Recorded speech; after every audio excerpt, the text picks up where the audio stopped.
Evet, şu an tren geliyor ve yanında Berkay var. Şöyle bisikletini göstereyim. Yetişemedik. Ama çekebildiğimiz kadar çekeriz.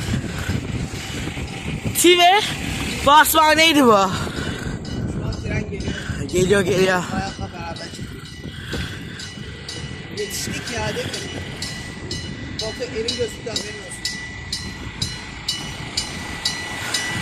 Önüne geçme.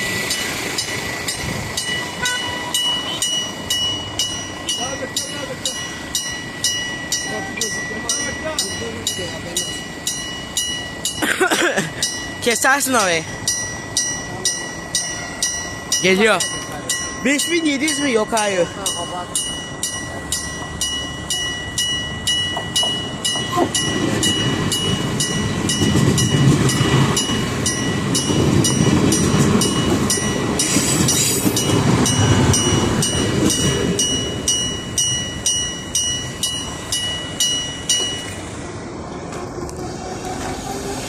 Bay bay.